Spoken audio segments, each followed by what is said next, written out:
something I've always been amazed with is that you grew up with 10. You had 10 total kids. Your parents. I'm one of 10. Yeah, you're one of 10. Yeah, no one does that anymore. People don't. They don't got it. They don't got it. They can't. They don't got that. But good stuff. also, there used to not be standards. Yeah. So it was easier. It's like a factory that was producing a lot of merch. Yeah. But had no safe, like a lot of people losing hands. Yeah, they're like, no, there's zero safety. Yeah, there's no requirements. There was that sign of like been 0 days since a Brennan got their feelings hurt. I mean, so as an only child, as someone that grew up with no siblings, yeah, was there ever a moment where one of the you were the baby, right? Yeah. So you were the baby. Did any of the middle siblings ever tell you that they were jealous of you being the baby? Was there ever an honest conversation between siblings where they were no, like... because what happened was it was 10 kids in 16 years. Okay. So, damn, so there's some Irish twins. I think there's multiple. Yeah, that's insane. Yeah. My mom was in labor with me. This is not a joke. My mom was in labor with me for 45 minutes. It sounds like not a joke. But that's a fact. She had you the way assassins put together rifles. Yeah. Where she's like... Yeah, just like... Yeah, she was like, ping, ping, let me cut it. Ping. I hit it like spitting. Spittoon. Yeah. So there was like the older bunch, and then they were like jealous of me. Were they a group? Was it grouped into, there's 10 of you. What happened was we lived in Philadelphia. Yeah. And then my dad got a job and we moved to Chicago. My Joe, Sheila, and Kevin, the oldest, literally got like left back in Philadelphia. No way. Like go to school. And Kevin didn't have a place to stay for a few days. This explains so much about Kevin. I mean, and then we moved to Chicago for a few years, and then we moved back to Philly. When we left Chicago, Tommy was left. So you're just scattering kids. Yeah, we would like go and be like, all right, we'll be right back, and then leave. No, wait, and go to school, and then we'd bounce as a family. they'd realize what happened. Yeah, why don't you? Your dad was like, why don't you go upstairs and see if the heat's still on? Yeah. And then he goes, that's like, he's doing that laugh to himself. He goes, I think we left something upstairs. Go. Yeah. So, when you come back to Philly, are the 3 kids like, hey?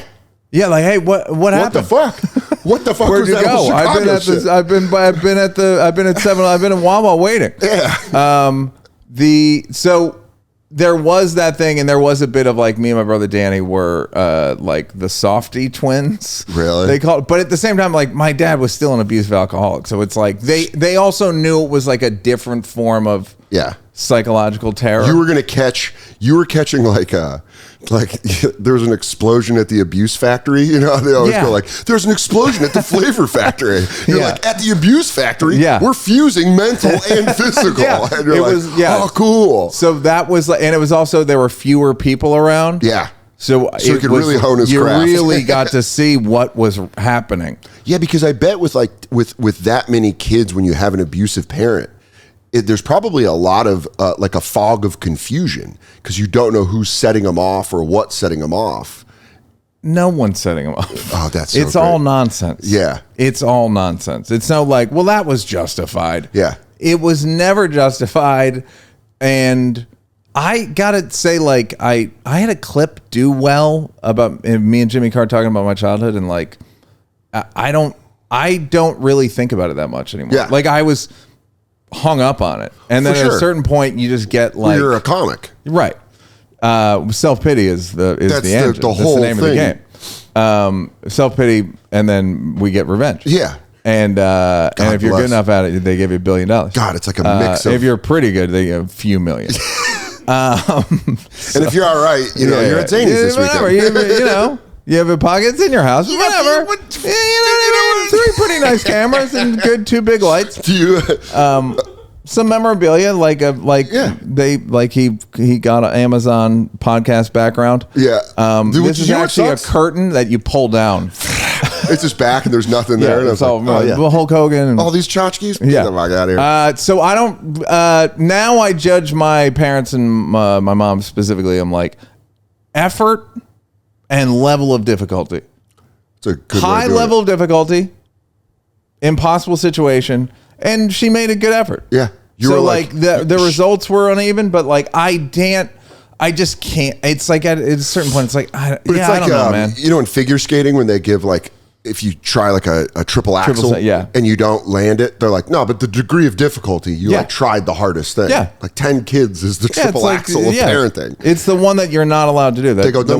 Like even now, the black lady, the black guy did, I think a black person did it recently, and they were like, it doesn't count. I love the fact that black people are now taking over figure skating. Wait. It was like when hockey, nothing didn't happen with hockey. There's a lot of black guys. They're not taking. Look, they're not taking over. You know what? The one that made me hockey's safe. Go to sleep, my northern whites. It's fine. Hockey's all right. Safe. It's too cold, guys. The one that made me smile was watching black kids take over skateboarding. Mm-hmm. Where you're like, yeah, that makes sense. I don't know if they've not taken over yet. They haven't. They're not putting up the numbers. But give them time. Yeah, give them time. You said your dad was an alcoholic. Do you? My parents were alcoholics. Cool. Do you find Small I get world. annoyed? Small world. Go ahead. Yeah, I get annoyed with people who didn't have alcoholic parents. I get annoyed at them not knowing the chaos. Yeah. Where you're like, oh, so you just grew up in a house and you knew who was walking through the door every time? Fucking lame. Yeah. Yeah. I'm with you. Obviously, the petty part of me is like, I'm sitting in your lap right now. Yeah. But like, I can't say that I resent most people and most things. Mm-hmm. That's what I haven't. It comes off. I haven't quite gotten around to that one. I just kind of do the thing where I'm like, fuck you. But it's also it's the upside of I don't think normal. Yeah. I can't. You know what I mean? Like I don't. Have you made peace with that? Have you just made peace with that? Yeah, you have. I mean, like Block Special. The last one was more just like feeling it, and now I'm like, the new special is called Crazy Good, April 9th, because I'm saying like crazy's good. Yeah. Like the whole back half is at like anything good in the world is from psychopaths and drug addicts. Well, I always think about the best pound for pound fighter in the world right now, Bud Crawford. He's from Omaha, Nebraska, and you watch an interview with his mom, and his mom was like, yeah, growing up, I told all the kids in the neighborhood, if you can beat up Bud, I'll give you $10. No one could beat him up. And then you talk to him, and he's like, yeah. And he looks like it? Yeah. He looks like his mom put a bounty on him? Yeah. Yeah. And you're like, oh, yeah, you're the toughest motherfucker in the world. Yeah. Because that's like, it kind of, to elaborate on your point, the crazy is good. It's like, you learn anything good comes from something fucked up. And then I go like, well, Neal, what are you saying? Are all comedians psychopaths and drug addicts? I'm like, so far. Yeah. So far. Yeah, dude. And then I just go down the list, and I was like, I could go endlessly. I mean, my love of substances is, I have to keep it tight, because if I could, I would. I just go all in. I miss drinking, smoking cigarettes. I miss all of it. Yeah, it's great. Yeah, but the positive of it is going through it, and then you learn like, oh, okay, I don't. Well, what you learn is that. Well, I don't know if it's the reflex, like the joke writing reflex, is honed from craziness, but it doesn't leave if you're sober. No, it doesn't. You don't go like, well, think like a drunk person. Yeah. No. What would I? Yeah. How do I get this Baltimore Bridge? Yeah. What should I? Dude, I was. Think, Neal. Think. Andrew Huberman. How can I possibly make a good joke about this? There's not been a situation, and I was talking about this on stage last night. The Baltimore Bridge. There has not been a situation where I have not empathized with someone more than the guy on that ship that was just like, fuck. It's like, yeah, but then he was like, fuck it, it's Baltimore. Yeah, he goes, it's a fucking big port. What did it get, $80? Yeah. Come on. Okay, The Wire wrapped 10 years ago. Please. Yeah, but that whole thing of everyone's like, because immediately everyone was like, terrorist attack. I was like, nah, that's just a guy fucking up at work. It's also time. It's not. It was like, it was a real accident. Yeah, it was mechanical looks failure. Like an accident. Yeah, I mean, the lights went off on the boat. It looks like a slip and fall. It looks, you know what I mean? It looks like a fail army. Instead of the glasses in the thing going down, it's just like a different one where you're like, oh fuck, dude, this fail army like a fucking guy slipping on ice and then a guy in his Someone needs to hit the curb music when the bridge goes down. It's like pum, pum, pum, pum. But it's not like it wasn't a professional job. That's the problem with conspiracies now, is that they used to There's not enough of them? Go ahead. I mean, there's too many. Everything is a conspiracy. I know. Everything is a conspiracy. Well, because people are dumb. Yeah. And they go, well, I'm not going to just buy the explanation. I'm not going to buy the media explanation, but I am going to buy the first explanation to the counter. Any old explanation. But I'm not a sheeple, but fucking give me the spoon. I'm going to fucking eat that baby. And I'm also going to defend it. I'm going to defend it to my family. Yeah, I am. To my friends. That's my favorite one, is where they go, not only am I on board, I'm going to lose everyone around me because of it. I got a website. Yeah, it's shocking to me how quickly people will just go like, well, that's a conspiracy on stuff that you're like, it's clearly not. The conspiracies are supposed to signal your intelligence, and they do the opposite. Yeah. Also, I think, and they also signal that you don't really understand how complex things are and how no one can keep a secret about anything. Yeah, and I think it's because of all the thriller movies of the 90s and 2000s. Pelican Brief? Yeah, like all those where they're like, this thing is so Goes straight all the way to the top. All the way to the top. Katie and I always make fun of those movies. Biopics always do the line with musicians where someone will say something, like the Tupac one. He's like, I feel like I got all eyes on me. And they're like, did they actually have that line? Yeah, they had something like that. And then they always, we make fun of the biopics because they always go, that's it. That's the song. And then they're like, and then they're in like, the club, and then Mike Myers in the script for Austin Powers, which is a fucking masterpiece. He had a thing where he's walking through the club. They cut it way down, but there was a thing where like Andy Warhol. Oh, he says to Andy Warhol, like, Andy, I think all people are going to be famous for 15 minutes. Like, he just does 5 of those. He does the Forrest Gump. Yeah, he does and he cut it because it must not work. Man. But yeah. Talking about Austin Powers, you can't bring it up without me saying, I wish Colin Quinn would have been Scott Evil. Why? Because that would have been such a different role and so funny. But Mike wanted Colin to be Scott Evil. Is that true? Yeah. He wrote the role of Scott Evil for Colin Quinn. I had no idea. And then Colin turned it down. Really? Yeah, because Colin was like, I got my own thing. He was working on something. Mike works with Colin. Yeah, like Colin said no to Scott Evil. So funny. And now you think about that scene where he goes, I can go upstairs and get the gun, we can shoot them together. It's like a father and son thing. And he's like, it changes.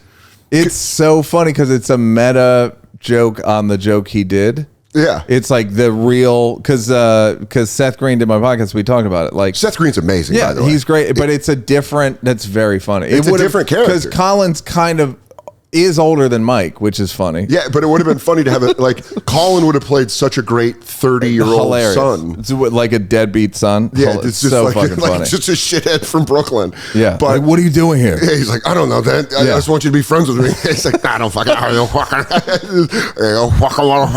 Damn, that's funny. Omaha, Nebraska. I'm coming to the Omaha Funny Bone April 12th and 13th. Got 4 shows, so buy tickets now. I think one of those shows is sold out, but you could probably still go get tickets. And then the DC Improv. We are going to be adding a show Sunday night. We're going to be adding a late show. So right now, the first 5 shows are sold out, but we're adding a 6th on Sunday night. That's Sunday, the 21st of April. And then I will see you in Providence May 9th through the 11th. I'm bringing my boy Andy Fiore with me. That's going to be Providence Comedy Connection 9th through the 11th. And then Dr. Grins in Grand Rapids, Michigan. Coming back to Grand Rapids May 16th through the 18th. All my dates are listed at dansoder.com. Go watch On the Road on YouTube. And thank you for watching the podcast. I love you so much. Guys, I'm unhealthy. I'm very unhealthy. You know that. I love fast food. I love candy. I'm a giant child. But AG1 is helping me become more healthy. I don't know if healthier. That's probably how you say that. I should learn that since I talk for a living. But AG1 is a foundational nutrition supplement that supports your body's universal needs like optimization, stress management, and immune support. Since 2010, AG1 has led the future of foundational nutrition, continuously refining their formula to create a smarter, better way to elevate your baseline health. Trust me, as a guy that's turning 41 and just had a physical, my doctor's like, you need to do more. And AG1's where I'm starting. They got prebiotics, probiotics, and digestive enzymes for gut support. They do vitamin C and zinc to support my immune system, folate, magnesium, and a word I will never learn how to read for stress support. That word stressed me out. The third one, it's ashwagandha. Sounds made up, but it's real, and it helps you with your stress. AG1 is a team of doctors and scientists. It's tested for 950 contaminants and NSF certified for sport. It's formulated based on the latest science and maintains high quality standards. If there's one product I had to recommend to elevate your health, you know what it's going to be. What if it was a different product? No, it's AG1. It'd be funny if I turned midway through. And that's why I'm excited to welcome them as a new partner. If you want to take ownership of your health, If you want to take ownership of your health, it starts with AG1. Try AG1 and get a free 1-year supply of Vitamin D3K2 and 5 free AG1 Travel Packs with your first purchase at drinkag1.com/Soder. That's drinkag1.com/Soder. Check it out. Yeah, I mean, Colin Quinn as Mike Myers' son. I always like thinking about roles like that, like when they said that Eddie Murphy was supposed to be in Ghostbusters. Yeah. That's like fantasy booking. Yeah, no, yeah, you're right. It's like Will Smith was supposed to be Neo. Yeah. Well, Chris Farley was supposed to be Shrek. Yeah, and I think was. And Cable Guy. Yeah, yeah, and I think he recorded. Yeah, Shrek. Chris Farley. They have the audio. They have like the test footage of him as Shrek. Get ready for the re-release. Oh, they're gonna put it out. they just put out a new Mac Miller song, and Katie. Did they really? Yeah, and Katie was like, "How?" And I was like, you got to ask yourself. It's a good song. Yeah. But that really is the only situation where you can go, it can only be positive reviews. Because if it's a negative review, you go, well, he didn't want that out. Yeah. Because he would have released it when he was alive. I mean, if you're a real one, though, you'll attack him. And you'll say this corpse. You'll refer to him as this corpse. He was a corpse and he raps like it. Yeah. I haven't heard it. And Mac. It's a great. I'll send you a photo. I knew him a little. He came to see Three Mics. He did. Yeah. That was a fun show. I went and saw that. Did you really? Yeah. Thanks for coming. I saw it here in New York. Yep. And I brought a girl I was dating, and then she knew someone fancy there. And I remember being like, I'm texting Neal, like trying to impress her. And she was like, okay. She was like plugged in on a different level where she was like, cool. And I was like, Neal just texted me back back in her apartment. It was one of those things where you try to impress someone and they go like, I don't give a fuck. Yeah. Yeah. Thank you for anyone that comes to a show. Yeah. You watch it and all that stuff. That's like not enough sacrifice. If you came, I fuck with you forever. Yeah. Yeah. If someone comes to see a show, these shows are so hard. You got to sell 10,000 tickets. Yeah, because you're doing in one city. Because you're doing it for a month. You're doing. I feel that way about anyone that watches a special. If they watch my special, like a comic especially, not good enough. Not good. No, if somebody watches, where do you fall on when people go, yeah, I don't watch comedy? I think that's bullshit. I do too. But I also understand people that watch limited comedy. Like, I'm not going to watch every special. I'll watch a lot of them though. But like, I'll put on a special for like 10 minutes, get the vibe clean. of it. Clean. just I don't want to hear any cussing. But like Attell drops a special and you're like, well, I want to see that. Of course. Because that's actually the thing that I do now is I won't watch those guys in the club now. I'll just wait for the special. Yeah, dude, I'm fascinated with the sibling thing. I'm going to keep bringing it up. Please. Because 10 siblings is like, did you get hand-me-downs like a motherfucker? Was it all just... Yeah, I didn't... Yeah, I got Well, you know what happened was my brother-in-law worked at the Spectrum. Yeah. And then he worked at the Worcester Centrum, which was the arena. So he would go from Philly to Worcester? No, him and my sister moved up there. Okay. So I would get a lot of like merch. That's awesome. It was great. Oh, that's fucking crazy awesome. Like, yeah, it was great. Like real, like merch. A Pearl Jam shirt. He was like the GM of the Centrum. So it wasn't like, he wasn't like low down. Hey, so that's your older sister that's married, and then you're like young, and you're like, yeah. Because my half sister was 12 years older than me, and that's awesome because they're not even like a sibling. They're like a junior manager. They're like your parents are the management, and they're like the assistant manager. You don't really got to do that. They go, they're not going to notice. Yeah, don't do your side work. You're fine. Yeah, don't fold napkins. You can go home. Yeah, yeah. No catch-ups. Yeah, it really is that energy. Were you close to like your oldest siblings in that kind of way, like where they like almost felt like? Well, the oldest one's 16 years older than me, so we didn't. It was more. I'd see him once a year. You just give like a. I mean, he recently was like, we didn't really know each other. I was like, no shit. Yeah, you were out driving. Yeah, you were. I mean, he was a caddy on the PGA Tour. Really? Yeah. So I had for how many years? 4. Really? Anybody caddy big? For Craig Stadler. Okay. Yeah, like he was number 1 on the money list. That is, how much money do you make caddying like that? Back then, he made 10%. I think, I don't remember, but Craig still, made $1 million one year. That's what I was going to say. That's $100K. Mind blowing. Yeah. I don't know if he got 10. I can't remember if it was 5 or 10, but like he could have gotten. He had to like gamble up front. Like, do you want it up front, or you want to get? Oh, that's got to be like, well, how good's your mid game, your mid range game? No, yeah, let's go to the. Is your approach all right? Yeah. So like I had that access, which is amazing. Yeah. And then I had Kevin access here. So did Kevin move from Philly to New York to do stand up? Chicago to New York. So he did he make the first move after you guys left him in Philly? We dumped him in Chicago. Oh, so no, we dumped him in Philly. Yeah. Then he went to Chicago, I think, to do stand up. He followed you guys? Yeah. Followed you to do stand up? He found us. Is so funny. Following your family and then being like, oh, you guys live here? That's cool. Whatever. Cool. I'm doing stand up. I'm doing a show this afternoon. And then so he started in Chicago, then moved to New York. And then, so I had him, and then I had another brother, Tommy, who was sort of like a little younger, and he was an usher at Wrigley Field and the Chicago Stadium. That's amazing. It was unbelievable. So you have all these older siblings with awesome hookups. Completely. You're getting free merch from the Spectrum. I've been to 100 Cubs games. That's amazing. Not even kidding, to the point where I knew all the people he worked with, and they just open a gate for me. That's insane. At Wrigley Field. That's to the point where I brought like, I don't remember who I brought, like my sister's friend, and they were like, what is happening? How do you know this? I don't know. How old are you when this is happening? 10, 11. That's like, that's every kid's dream. It was like a dream. So like, you literally have the dream of showing up to a ballpark. And then the Chicago Stadium. Yeah. And before Jordan, again, this is dating myself, but like I saw a white girl mistake Michael Jordan for Orlando Woolridge.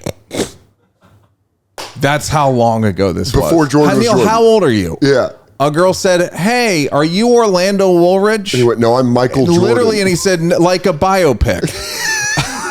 He goes, no, you can call me His Airness. Yeah. Did you see the video of him? There's a great video of Jordan and his wife on vacation, and they're at like a restaurant, and a guy orders a bottle or like something expensive. And he just drank it in one sitting. Yeah. And they play the Chicago intro music for the bottle. Think it was funny? And he like, you see him look and smile, and you can see him being like, you could see it move something in him. That's funny. Because he heard that, his whole career. And then he's like, oh, okay. It's very hacky doing that. But sometimes. If you get the right moment. Sometimes. I remember reading a funny Michael Jordan story when, this is 20 years ago, without blowing the punchline. He was like at a bar and someone goes like, held up like, somebody had a Duke t-shirt on and he was like, Duke, baby. And Michael Jordan goes, I love your lacrosse team. And kept moving. Great. I love like, that. He's a petty guy. Yeah. I was watching, we were watching the NCAA tournament, and Barkley was doing the halftime thing, and Barkley was like being petty towards Alabama because he went to Auburn. And I was like, that shit, I love that shit. You can be the biggest guy in the world and you're still petty. That's the point. The back half of my special is like, these people are out of their minds. Michael Jordan is out of his mind. But is he a good dad? I don't care. He's not my dad. and people watch. I remember specifically Jordan's Hall of Fame speech, and there were people that were so blown away at how petty insane he is, and insane he was. And you go, well, he punched. How do you think he punched Steve Kerr in the face? Steve Kerr was telling the story of how his father was murdered in Beirut, and Michael Jordan punched him. He wasn't telling the story. Oh, but I'm saying, so funny. I would have been like, dude, I thought it was because he wasn't practicing hard. That would have been funny. Kerr hit him first. I didn't know that. According to the story, yeah. Yeah. He pushed him in Michael. Yeah. That Kerr got punched in the face by Jordan because he wasn't practicing hard enough. Yeah. And when you're young, they use that story as like, that's a man that's motivated. And then when you grow up, people go like, should he have done that? And you go, but you were just telling me it like it was positive. I don't care. Yeah. He's not it's the joke. I have a joke about Kevin Hart. I have a bit about how like, why are comedians somehow like the ethical backstop for religion and politicians and corporations? Yeah, it's so wild. Now it's down to, so the joke is like, it comes to like a serious issue like transgender and it's like, well, what do the clowns think? Yeah. Has anyone asked the clowns like, let's ask the guy who played Rick James. Yeah. Does anyone know what he thinks? Yeah. Why is Joe Rogan? That's a failure way before it gets to him. Yeah. At like 10 levels of humanity have failed before Joe has any credibility about vaccines. There would never once in school, the teacher would never go to the class clown to ask about the morale of class. Because he's going to fart with his armpits. Yeah, I don't know. He's probably eating glue in the corner waiting for a moment to say something stupid. And again, Joe and Dave are smart guys, but like I had literally an electrician goes, you know Kevin Hart? Is he humble? And I was like, you're an electrician. You're not humble. Yeah, dude. Why does Kevin? It's insane. If you could fill a football stadium with people that want to watch you talk. How humble do you think you'd be? Out of curiosity. Zero. Yeah. Zero chance I'm going like. I crush at the cellar and there's no talking to me. Yeah, there's no like, oh, you go first when you're Kevin Hart. Yeah. You're like, move. Yeah. I'm the reason. Yes. I'm the reason everyone's here. Correct. So, yeah, or the other one is Ellen Nice. Like, she's hilarious. Yeah. Ian Edwards had a funny observation. It's like, she's hilarious and that's nice. Yeah. That's like the Steve Harvey letter where you're like, or Stern. That was the one that we always talked about at Sirius XM. Stern has this rule where, like, if he walks through the hallway, you can't talk to him, you can't look at him. Yeah. And by the way, I get it.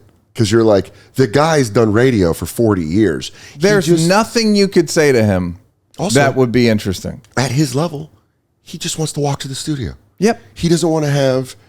Everybody that he walks by wants to have a 20-minute conversation with him about how much he means to them, or they're the reason he's the reason they got into radio, and they love it, and blah blah blah, and yeah, and he's like, and I was listening to DC, he's like WNBC, I just want to go to fucking work. I just want to fucking go to work, and that makes complete sense once you think about it. Once you think about like these athletes, you had one of my favorite jokes of all time. I think it was on 3 Mics. Was when you said. You're talking about domestic violence in football, and you go, well, he just footballed at the wrong time. Yeah. And that's one of the best jokes about that because it's perfect. You're like, yeah, you're telling these guys. There's more. It's basically, there's more. I'm like, everyone who's great is out of their minds. Yeah. Michael Jordan, Tom Brady, Michael Phelps, every gymnast, every girl gymnast, they don't grow. Yeah. First of all, I believe it's a societal failure. Yes. These girls don't menstruate for 8 or 9 years. And then by the way, you're gonna be you're basically Italian granny height. Yeah. For the rest of your life.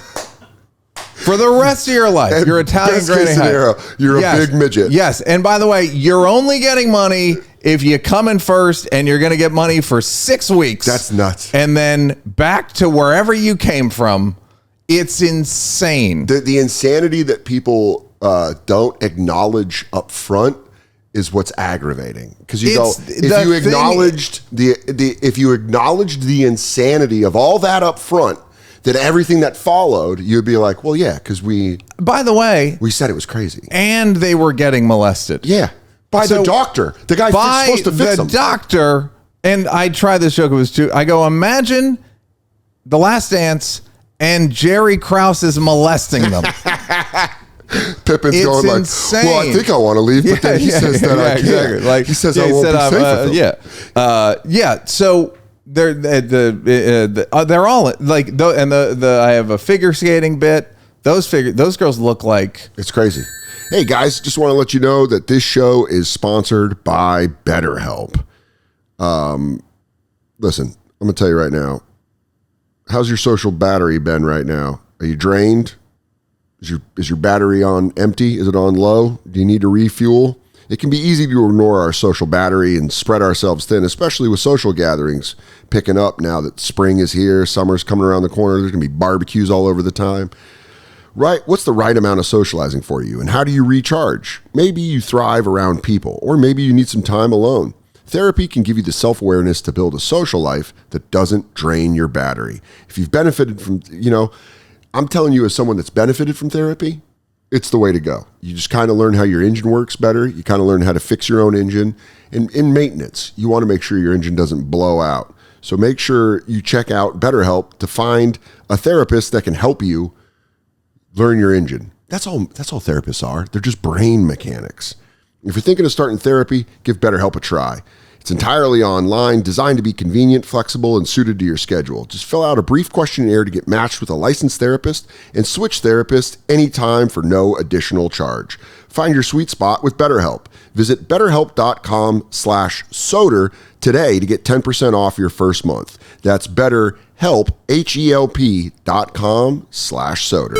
Well, they're in real trouble. The gymnast one that always made me laugh, and it did make me laugh, even though it's a fucked up situation, was the dad in the Larry Nassar case. Who went after him in court? That guy. Everyone has empathized with that. Could you imagine?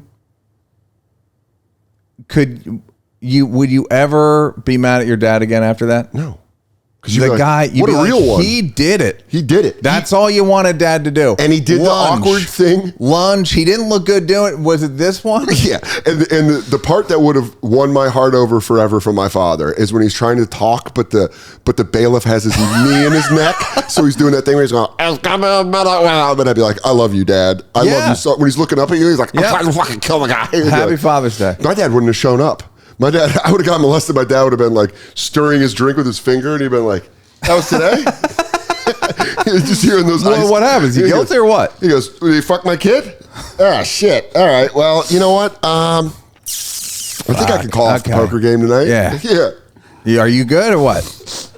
He didn't fuck you. Like suck you or fuck you. That's a different. Those are two different. It's categorically different. It's a 1 or a 2 situation. If it's a 2, I'll show up to court, maybe try to fight the guy. Also, if you're one of her teammates and your dad doesn't go after him, do you think like they're leaving the courthouse and she's going like in the car ride back? And he's like, "Hey, honey, what are you thinking about?" And she's like, "You didn't want to charge him at all?" Yeah, that story, that's the greatest team in American history. Yeah. I say that with it's incredibly you can't even make a movie about it. No, it's too fucked up. It's Rocky and Paulie's molesting him. Yeah. Or like Paulie and Mickey are molesting him. Mickey would have been like, "Come here, take your shorts off. What is this? Look at this little Italian wiener." He's like, "You sure this is going to make me a better fighter? You're going to be a sucking machine." Yeah, look at you. Look at you. You know what champions... cut some of this. He goes, "You know what champions do? They keep secrets, Rock. Champions can keep a secret." He goes, "Well, then I'm not going to betray you, Mick." Man, someone needs to write that movie. Rocky with a molestation. Yeah. Yes. He goes, "Hey, yo, Apollo, does your guy make you feel weird?" At the weigh-in. I'm acting like I had nothing to do with this bet. No, I'm all in. I'm fucking all in. I might write this up, like dude. The ventriloquist. I'm like, "Hey, there's nice people here, Soder." Whoa. Hey, what are you doing? All of a sudden, I'm fucking a jalapeno on a stick. And I keep setting you up somehow. Yeah, you're like, that'd be crazy if they did that in Rocky. Do the voices. Yeah. Or like Rudy. Yeah, don't do it. Yeah, don't do it. He goes, I'll suck for Rudy. So yeah. But that idea, I had a joke forever that never worked about if you aim your child abuse correctly, you'll create greatness. I mean, it's the story of Spider-Man or it's radioactive. You're either Spider-Man or you got cancer. Yeah, that's it. Because the story that I always think about is Manny Pacquiao. Mm-hmm. Manny Pacquiao's dad used to take him 6 years old, would take him to the market and fight other kids for money. Like he'd bet on Manny and you're like, that's, of course he's going to win titles in 4 different weight divisions. Yeah. Because he has to. He has to survive by doing that. Yes, if done correctly. I don't think anyone's ever done it. You can't really plan it. But although Tiger Woods is pretty close. I mean, Earl Woods. Yeah. He planned it. Earl Woods, and I would say it worked. And then at what cost? Obviously, it was worth it just for the documentary. Yeah. And when I say just for the documentary, I mean Rachel Uchitel sitting into the frame. Oh, yeah. At the end of part 1. Yeah, yeah. That you're like, holy shit. What's happening right now? Yeah. That Tiger documentary was insane. But he is exactly your joke. He is exactly your joke that crazy is good. Yeah, I have a beat about him. Yeah. The documentary should have been called Golfing and Fucking. Yeah. Because that's all he was doing. But that's all he was around. Yeah. And it makes sense when I, abandoned by my dad, and the only time I would see him, he'd be drinking and being funny. Mm-hmm. I grew up to be... Say no more. Yeah. I'll drink and be funny. Yeah. That sounds so fun. And then people what do you think caused the alcoholism? You're like, it looked awesome. It looked awesome when I would go visit my dad and he was a bartender and I was sitting there watching him. That's one of those things where if I could do it, I'd do it. Yeah. Do you know what I mean? If I could take meth safely, why wouldn't I take it? I don't think there's anything objectively wrong about methamphetamine. It's just it ruins your family, but it's not. It destroys your life. It destroys everything that you care about, which is a real testament to how great it is. But goddamn, is your apartment clean? I mean, at the very least, it's spick and span because you've literally sold everything. Yeah, you just have nothing, and all you're doing is with a toothbrush cleaning that shit. But yeah, I don't. People that like drinking, people that like doing, it's like I would do it. I just don't have the thing. And that's always something because I'm at like 11 years without drinking, and people are like. I think they expect you to kind of be like, it was real bad. And it was like, no, it was just ruining my life. But it was fucking fun. Yeah. It was fun the whole time. I would eat ice cream all the time. All the time. If I could. Yeah. That's all it is. Yeah. It's not like I know my body's a temple. No, it's not. And then but the dichotomy of like having something fucking horrible inspire you to push you, like the Pacquiao, like Tiger Woods, like any of those people. It's like, well, there's that motivation. Like Barry Sanders. Did you watch that documentary? His dad, his dad the whole time would say Barry Sanders was the 3rd best running back of all time behind Jim Brown and him. In front of him. He'd put himself in front of him. Yeah. His dad never played in the NFL. Yeah. And we go, I tell Barry I was a better running back than him all the time. It's like, well, of course Barry Sanders is going to be great. My grandfather apparently was an immigrant, and not apparently, he was an immigrant from Ireland, and he had 7 sons or something, and my dad went to law school and all this shit, and my grandfather used to say, I got more degrees in my back pocket than you guys will ever have. Just like psycho shit. Yeah. And then, the bit I do is, it's like making a video game character where you get 100 points. And what do you put it in? Certain people, when God was making Woody Allen, they go, how many points should we give him for comedy and filmmaking? He goes, fuck it, give him 100. Yeah, give him 100. And they go, that's not going to lose any points for not fucking his family. And God goes, yeah, but I don't know. And God's like, how bad can it get? Wait, he was like, what the fuck? Oh my God, the adopted daughter? What the fuck? Yeah. Yeah, there is, like... and I don't know. Then there is the exception, like a Steph Curry, and a joke I didn't do, which is like, I'd rather watch old Bulls games than new Golden State games. I'd rather watch old Michael Jordan games that I know the outcome of than fresh Golden State Warrior games. Why? Because it's just he's a little stable. Yeah, he's just like, hey, he's a nice guy. Hey, this is my wife. Yeah, and my he's a kids. nice guy. I'm happily married. Ugh. Yeah, you want to see a guy go like, I'll kill him. Yeah, I'll kill him next time. There was a dunk Michael Jordan had on, I think, Kendall Gill, and then he like chases him to the fucking under the stanchion, and you see him like, oh, everybody's here, I can't kill him. I mean, Larry Bird, one of his old friends, and when they see him, he's like, fuck you, motherfucker. Fuck you, bitch. Fuck you, bitch. And you're like, oh, there it is. Yeah. I remember when I was, my mom she's a good mom, but she would say shit sometimes that you're like, it's in the vein of that, where she would go like, just remember whatever you do in this world, there'll always be someone better at it. And you're like, well. Your mom would say that? Yeah. And you're like, well, all right.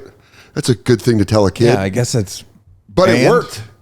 It worked because you're like, there's a humility in a way that I think I have because of it, where I'm like, well, I'm not shit. Is that helpful? At times when I'm feeling myself, it's a good way to come back down. But then I think about the other side of it, of like, well, maybe that has held me back some, not being like, I'm the best. Because, Customato, when he would train Mike Tyson, when Mike Tyson moved upstate with Customato in the Catskills, he would make Mike Tyson walk around and saying, I am the greatest fighter of all time. He did hypnosis. Yeah. But that's like, that's where I think maybe I could have benefited more from some of that instead of being like, someone's better at this. I mean, and sometimes when a lot of it is like, if people are better at something than me, a lot of it is me going like, but it's in some ways there's a jealousy in my butt. 100%. Not even in some ways, in all ways. Always.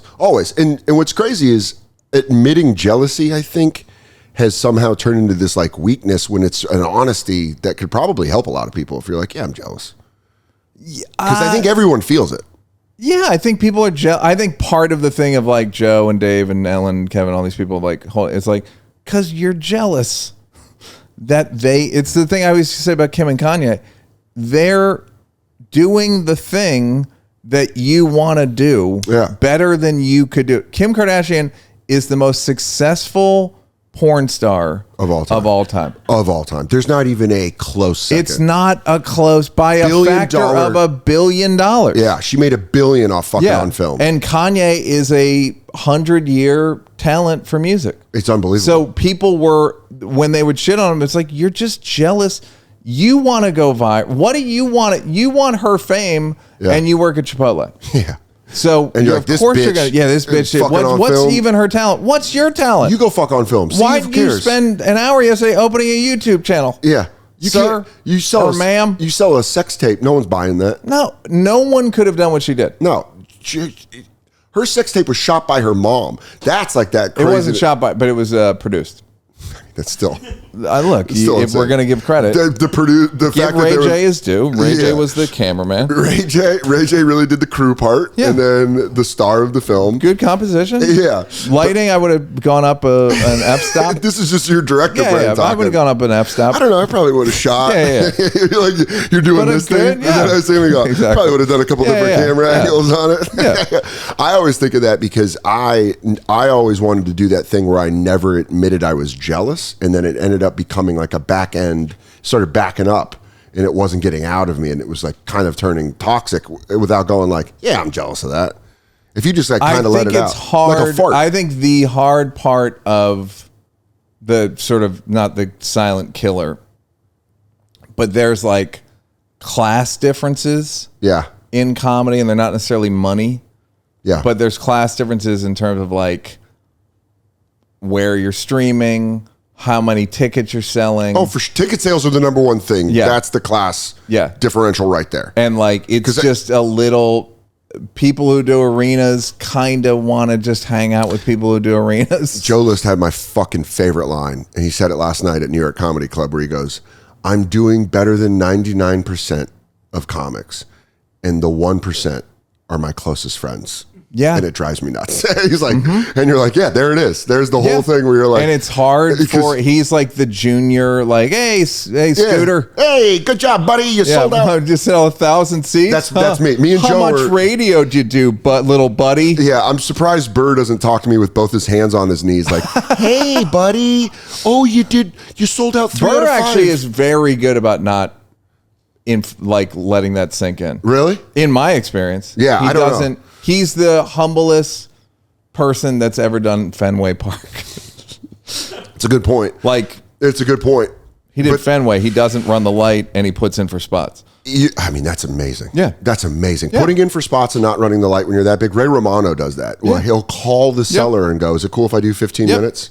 Louis, I remember, even before he got in trouble, one time Louis came to the cellar, and I was like, either up next or two, and Louis was like, is it cool if I do a set? And you're like, yeah, you're like one of the greatest of all time. Yeah. Go. It'd be incredible if, like, I said that the cellar is the only place where it's the only job where you show up to do your job and your hero is sitting at your desk and you're like, oh, well, you should probably do this. Like, I don't, I'll get to it later. I don't know if I ever told you this story.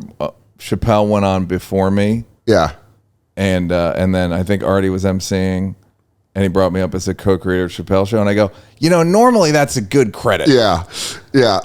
When you saw the other guy, when the other doesn't really mean as much. You're like, you want Skittles or the guy who helped create the recipe? Yeah, this is the man who perfected the lime Skittle, and then the guy that bagged it. And you're like, oh, that's fun. Oh, okay. No, go ahead and talk, little guy. My jealousy was always like, I was never in with the cool kids of comedy, and by that I mean like the Brooklyn, like Hot Tub, like those shows, are like Meltdown in LA. Yeah, they like never fucked with me. And at first I was like, spiteful, angry, I'll show you. Yep. But then when you realize it's jealousy, you go like, what am I mad about? Like, I'm mad about not getting on a show. I'll go get on another show. I can still go do comedy. But it is the hard part of the job and the really aggravating part of being a comedian and being in this whatever is people, you have to ask people, hey, do you think I'm worth speaking to? Yeah. Do you think I'm worth speaking to in public? Yeah.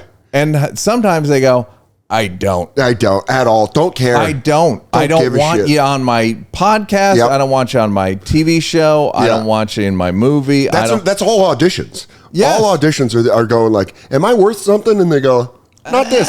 Turn around. No. Say it again. No. Nah, I thought you were, but you're not. No. And that's the part that is taxes the soul. Yes. That's the part where you kind of have to, you know what it is? That's the... but I will, in your defense and my defense, real quick, is if I might cut you off. Yeah. Is longitudinally, you'll come to realize that you are a good long-term stock. Yeah. In that there are a lot of the people that, Meltdown or Hot Tub. Yeah. I don't even know if some of them are still in comedy. Well, I'm not going to name names, but I know one specifically that was like, had a lot of heat in that kind of situation and just doesn't sell tickets. And it comes back to that where they go like, well, this guy can't even do an hour on the road. Yeah. Like he's just like, because he's so used to being like niche cool in a very small situation that you go like, all right, well, now can you do it for an hour? And that's what I've been enjoying recently. Yeah. Is like, I'm good at this. Turns out, I thought everyone was better than me. You know what it is? It's like, it's restaurants, right? And you have a restaurant that doesn't get a Michelin star. Right. And you don't, but then you go like, oh, but we're always full. And people always are excited to come eat there. I think about like people who work in like law firms or people who work in offices. I do. I think about it all the time. Why? Because I think I think we are we're not special. And so when people listen to podcasts and people are like, I don't want to hear comedy talk. We just have to be better than work. That's the whole podcast, especially stand-up. You got to be better than like. You just have to give them something to listen to that while in the background of the thing that they're getting through. Exactly. This is the morphine to get you through the thing. Yes. Just like, hey, put on a hang. We'll talk about stuff that isn't your job. But all this stuff to me exists. Obviously, it does. We're the guys who go to hang out at people's work. Yeah. Like we hop on the counter. And we what go, else? What's going on? What do you got to do? Like a 90s sitcom. What do you do? Anyway, and then we just eat an apple. And you go like, oh, that's crazy. Yeah. Oh, they didn't give you that project. you know what? I'm going to get out of here. And you're like, this rascal. BetterHelp. Promo code Neal. While we're just hawking. Where they're working and we're just keeping them company. Yeah, wash your asshole. Yeah. And then also, like, this sucks. But I always think, like, these kind of conversations, I wonder if they help someone who's at a law firm or at a business and someone got a promotion and they're, like, feeling this, but it's never been talked about in their field where they're like, so they're supposed to keep that jealousy under wraps because maybe they think like, oh, if I express this. I think it's a fairly easy mindset to get in. I also think there's the thing where Drake makes you feel like you made it. Yeah. And no one understands you anymore. So even though you still work at a gas station. Yeah, you're driving for your late shift. It's like your bonus. Yeah. You got bonused, and like ever since I got that bonus. Yeah, it's like a high. Different. Like it gets you high off his confidence that you're like, I am the man, Drake. Yeah. Do you think Kendrick's diss at Drake and J. Cole, do you think that comes from jealousy? I didn't hear the diss. It was an interesting thing where I clicked on the button. By the way, this is the whitest that this conversation can get.